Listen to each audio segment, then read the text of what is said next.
ഒരു മാസം ക്യൂവിൽ പൂർത്തിയാക്കിയ എല്ലാ മലയാളികൾക്കും ആശംസകൾ നേർന്നുകൊണ്ട് ഇന്നത്തെ കലാപരിപാടികൾ ആരംഭിക്കട്ടെ. ഏവർക്കും സ്വാഗതം. ആ നടുക്കുന്ന രാത്രിക്ക് ഇന്ന് ഒരു മാസം പൂർത്തിയാവുകയാണ്. കഴിഞ്ഞ മാസം 8-ാം തീയതി രാത്രി 8 മണിക്ക് സംഭവിച്ച ആ മഹാദുരന്തത്തിൻ്റെ ഓർമ്മകളിൽ നിന്നും ഇതുവരെ പലരും മുക്തരായിട്ടില്ല. അതിനുശേഷം ഓരോ ദിവസവും രാത്രി 8 മണിയാകുമ്പോൾ ഓരോ ഇന്ത്യക്കാരനും നെഞ്ചിൽ ആദ്യ തുടങ്ങും. ആ നടുക്കുന്ന ഓർമ്മയ്ക്ക് ഒരു മാസമാകുമ്പോൾ ആ ഭീകര പ്രഖ്യാപനം കാണിച്ച് ഒന്നുകൂടി നിങ്ങളെ ഞാൻ പേടിപ്പിക്കട്ടെ. ആളുകളെ മോദിജി ഒരു നട്ടപ്പാതിര മുതൽ ക്യൂ നിർത്താൻ തുടങ്ങിയതിൻ്റെ 1-ാം മാസമാണ് ഇന്ന് കടന്നുപോയത്. ഇപ്പോൾ TV-ക്ക് മുന്നിൽ വന്ന് മേരെ ദേശവാസിയോം എന്ന് പറയുന്നത് കേൾക്കുമ്പോൾ തന്നെ ആളുകൾ പമ്പ കിടക്കും. പിന്നെ എങ്ങോട്ട് ഓടിയാലും ഇന്ത്യയിൽ തന്നെ അങ്ങോട്ടും ഇങ്ങോട്ടും ഓടാനല്ലേ പറ്റൂ. അതാണ് ദുരിതം. എന്തായാലും മോദിജി എന്ന പേര് കേൾക്കുമ്പോൾ തന്നെ ആളുകൾ ഇപ്പോൾ നെട്ടോട്ടം തുടങ്ങുകയാണ്. And the Prime Minister took this so-called bold decision. But bold decisions can also be foolish decisions. And this was a foolish decision. It has devastated this country. Layoffs are happening. Today I was just told L&T has laid off almost 1 lakh people. Farmers are dying. More than 100 people have died. And all this while the Prime Minister seems to be having a lot of fun. He's laughing. He's having a nice time while the people of this country are suffering. He started off, his narrative has changed. It's very interesting to watch. He started off by saying, I'm against black money. Now the talk of black money, then the talk of black money vanished. So he's running. He's running, one after the other he's running. And we're going to catch him inside the house. He's not going to be able to run inside the house. Now he's moved to the cashless economy. There's the whole concept of the Paytm. Pay to Modi. That's the idea behind cashless economy. That a few people should get maximum benefit from every single cash transaction. That is what is going on. ഇത്രയുമൊക്കെ ആയിട്ടും മോദിജിയെ ഒന്ന് പാർലമെന്റിൽ കിട്ടുന്നില്ലല്ലോ എന്ന സങ്കടമാണ് രാഹുൽജി പങ്കുവയ്ക്കുന്നത്. മോദിജി പാർലമെന്റിൽ കയറാൻ കൂട്ടാക്കാത്തത് കൊണ്ട് പ്രതിപക്ഷവും പുറത്തിറങ്ങുകയാണ്. നോട്ട് ദുരന്തത്തിൻ്റെ 1-ാം മാസ ആചരണം കയ്യിൽ കറുത്ത ചരട് കെട്ടിയാണ് പ്രതിപക്ഷം ആചരിച്ചത്. എന്തായാലും കാര്യങ്ങൾ കൈവിട്ടുപോയെന്ന് പിറ്റേന്ന് തന്നെ മോദിജിക്ക് മനസ്സിലായതാണ്. അതുകൊണ്ടാണ് പിറ്റേന്ന് തന്നെ പ്ലെയിനിൽ കയറി ടിയാനങ്ങ് ജപ്പാനിലേക്ക് സ്ഥലം വിട്ടത്.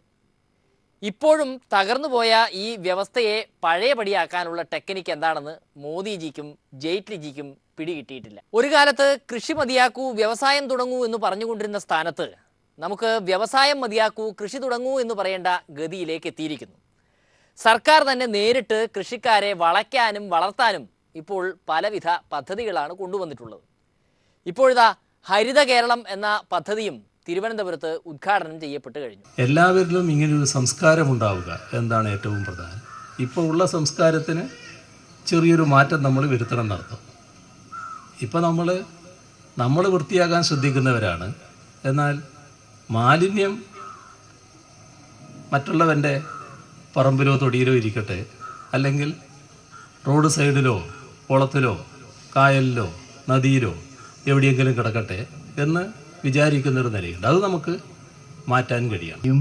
ഈ കേരളത്തിനെ രക്ഷപ്പെടുത്താനൊക്കും എന്നുള്ള പൂർണ്ണ വിശ്വാസം കൊണ്ടാണ് ഇന്നത്തെ ഈ പരിപാടിയിൽ അടിയനും വന്ന് പങ്കെടുക്കാനൊത്തല്ലോ എന്നുള്ളതിന് ഞാൻ അങ്ങേയറ്റം സന്തോഷിക്കുന്നവരാണ്. കാർഷിക സംസ്കാരത്തിനോടൊപ്പം തന്നെ മാലിന്യ സംസ്കരണത്തിനും അതേപോലെ ജല സംരക്ഷണത്തിനും പരിസ്ഥിതി സംരക്ഷണത്തിനുമൊക്കെ തുല്യമായ പ്രാധാന്യം നൽകുന്ന ഈ ഹരിത കേരളം എന്ന പദ്ധതി ഏറ്റവും ജനകീയമായ ഒരു ദൗത്യമായി, ഏറ്റവും ജനപങ്കാളിത്തമുള്ള ഒരു ദൗത്യമായി മാറും എന്നെനിക്ക് ഉറപ്പുണ്ട്. കൃഷി ചെയ്ത് വളർന്ന് കേരളം പഴയ കേരളമാകട്ടെ എന്ന് ആശംസിക്കുകയാണ്.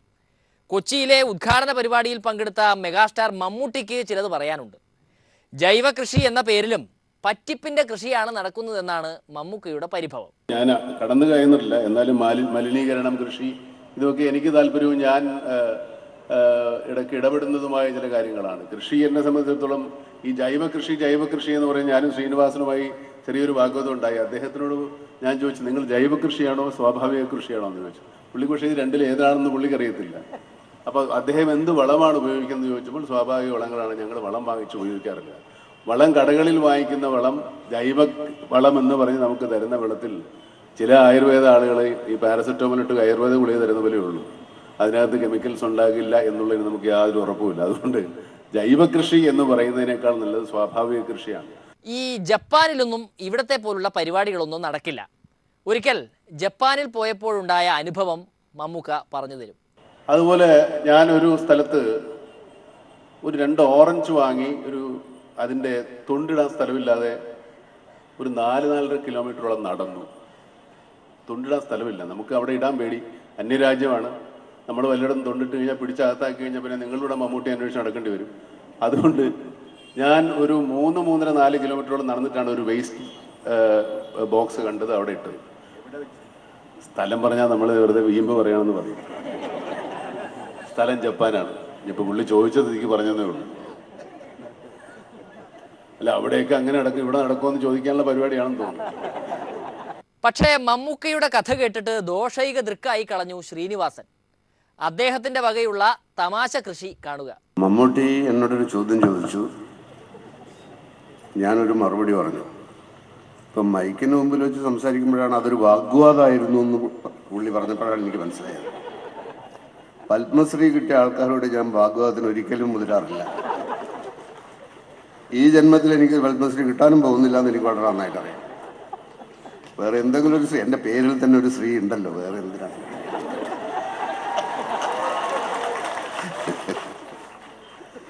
അദ്ദേഹം പോയ സ്ഥലം ഒളിപ്പിച്ചു വെച്ചിട്ട് നിങ്ങളോടൊരു കഥ പറഞ്ഞുകൊണ്ടിരിക്കുകയായിരുന്നു, 4 കിലോമീറ്റർ നടന്ന കാര്യം.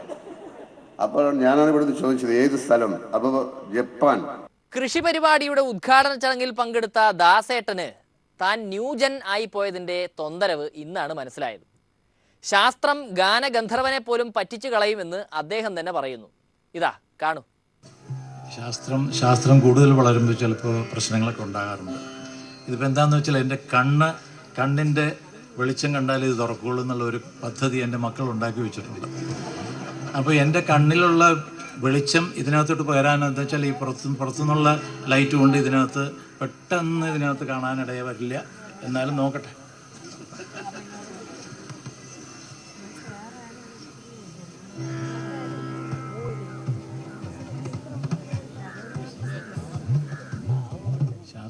ശാസ്ത്രം നല്ലതാണ്, പക്ഷെ ചില സമയത്ത് ഉപദ്രവിക്കും. കുമ്മനം ജി പോലും ഡിജിറ്റലായി കളഞ്ഞു. ഇന്ത്യയുടെ ഇപ്പോഴത്തെ ക്യാഷ്ലെസ് അവസ്ഥ ഉണ്ടാക്കിയെടുത്ത മിസ് കോൾ പാർട്ടിയിൽ നിന്നും വലിയ സംഭാവനകളാണ് ഇനിയും ഇന്ത്യ മഹാരാജ്യത്തെ കാത്തിരിക്കുന്നത്. ഇതാ ഇപ്പോൾ കുമ്മനം ജി തന്നെ നേരിട്ട് നമ്മളെ ഡിജിറ്റലാക്കാൻ പുറപ്പെട്ടിരിക്കുകയാണ്. നോട്ട് ഇല്ലാതാക്കി വലിയ വലിയ സംഭാവനകൾ നൽകിയ കുമ്മനത്തിൻ്റെ പാർട്ടി ഇതാ കാർഡുമായി എത്തുകയാണ്. നമ്മൾ ഇനി എല്ലായിടത്തും കാർഡ് വഴി മാത്രമേ ഇടപാട് നടത്താവൂ എന്നാണ് കുമ്മനം ജിയുടെ ഉപദേശം. വാസ്തവത്തിൽ ഇത്ര ജനക്ഷേമകരമായ ജനപ്രിയമായ വലിയൊരു സാമ്പത്തിക പരിഷ്കരണ ശ്രമങ്ങൾ നടക്കുമ്പോൾ കോൺഗ്രസും കമ്മ്യൂണിസ്റ്റ് പാർട്ടിയും ഒക്കെ അതിനോട് മുഖം തിരിഞ്ഞു നിൽക്കുകയാണ്. അദ്ദേഹം മുന്നോട്ടേക്ക് വെച്ചിരിക്കുന്നത് ഡിജിറ്റൽ ഇന്ത്യ എന്ന സങ്കല്പമാണ്. ഇന്നല്ലെങ്കിൽ നാളെ ഡിജിറ്റൽ ഇന്ത്യ പ്രാവർത്തികമാകണം.